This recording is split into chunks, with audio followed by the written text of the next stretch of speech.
Charleston is really a judge, former judge, Justice of the Peace. He's also a Prairie View graduate.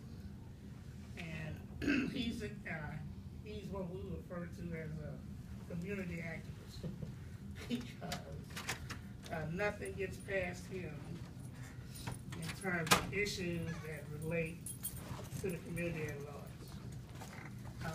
And so anytime he asks me to speak, I'm always willing to do so because he has come to our assistance on more than one occasion. And a lot of times it's not been to his benefit to do so. But he has a fire that burns deep in him. And I always want to encourage him as well as you, students, to get involved in terms of activities in your community.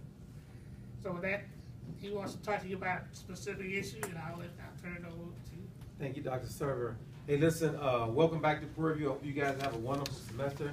I do know that you guys are going to have an opportunity to at least do one thing that I think will change your life together forever. I don't know how many of you guys have ever been in a real, true civil rights march, but you know something happened at 427 on July the 10th this year that changed my life forever and certainly changed the life of Sandy Bland's family and friends forever. And that is the fact that she was pulled over and arrested. She spent 2 nights in the jail, 3 nights in the jail over in Waller County, and then she came up dead. We don't know what happened on the side of that road outside of the camera. We don't know what happened those 3 or 4 days in the jail. But one thing we do know is that Sandra Bland was in the care, custody, and control of Sheriff Glenn Smith, the same sheriff who was fired once for racism and very racial actions taken in the city of Hempstead. When he was fired for those racial actions, racist actions he took, he was given a promotion by the Waller County voters, and they elevated him to sheriff of the Waller County Jail. She died in the care, custody, and control of Sheriff Glenn Smith. If you guys leave this class, if you have a child who's being left with a babysitter, or you have a niece or something left with a babysitter, the only thing that you guys do know when you go there, if you see that child hanging by their crib, you know one thing, you're going to ask, what happened to my niece? What happened to my child? Why is my child dead now, having been left in the care, custody, and control of that babysitter? So that's all we do know, and that's what we want to deal with, is what happened to Sandy Bland. So my friends have been over at the county jail for 41 straight days asking the question, what happened to Sandra Bland? You guys have an opportunity to define the legacy of Sandra Bland. Typically in America, you can get a street named after you. You can get a school named after you. But if you haven't owned a whole lot of slaves, if you don't have a whole lot of PhDs and a whole big bank account, you won't get a street named after you.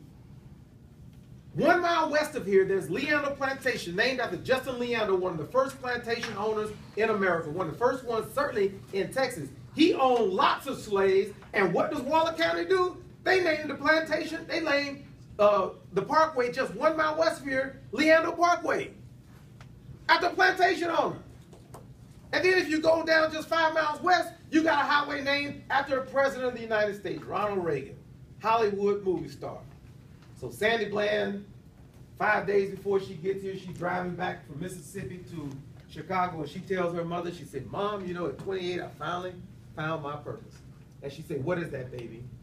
She says, I'm going back to Texas, and I'm going to fight injustice in the South. 5 days later, Sandy Bland was dead. She came from Chicago and lost her life, much like Emmett Till did in 1955. When Emmett Till came, he left Chicago, came to Mississippi, found himself dead. Sandra Bland, dead. The civil rights movement properly placed Emmett Till in his place. His mother saw to it that he had an open casket funeral, and everybody began to honor Emmett Till as the precursor, as the beginning of the civil rights movement in the middle 50s. Now, Sandra Bland, too, comes from Chicago. She finds herself in the South, and she finds herself dead. NBC won't define the legacy of Sandra Bland. The Texas A&M Board of Regents cannot and will not define the legacy of Sandra Bland. Houston Chronicle, Huffington Post, they will not define the legacy of Sandra Bland. Whether or not Sandra Bland goes down in American history as the beginning of this new millennial Black Lives Matter civil rights movement will depend, fortunately, on her contemporaries, on her peers, on her fellow students and fellow alumni. Will Prairie View students march tomorrow for 1.5 miles to rename this major state highway, this thoroughfare that the A&M system uses on their stationery for Prairie View A&M University Drive? Will Prairie View students say, we don't care about plantation owners, and we really don't care about dead presidents? But what we do care about is honoring one of our own.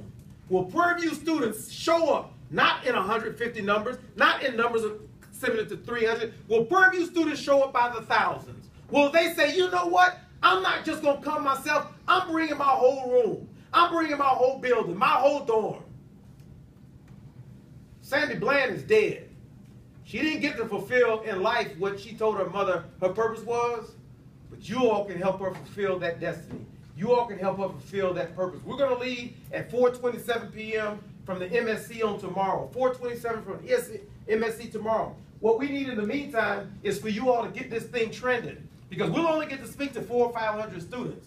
We'll only get to speak to 400 or 500 students. And so those people who we're coming in and speaking to, because this ain't led by no Kappas, Qs, Deltas, it's not led by the school, student body president, it's led by y'all. There is no head of this movement, and that's what millennials like. That's what I gather that millennials like. There ain't no head to this movement. It's what Sandy Bland tried to force you guys to understand, or tried to share with you so that you guys would understand. And Sandy Bland is not an isolated case. I was born in Prairie View. I was born, Mr. Servant knows, maybe 300 feet from here. Not even that far. Well, I've lived here pretty much all my life. Sandra Bland is not an isolated case. They said Sandra Bland committed suicide, but they said the same thing about David Parks when he had both of his arms and both of his legs broke and was found out in field store. And they said David Parks, my homeboy, committed suicide. Sandy Bland is not an isolated case. When Don Clark and his wife were killed in a drive-by shooting, they said they didn't know who killed Don Clark. They know who killed Don Clark. Everybody knew who killed Don Clark.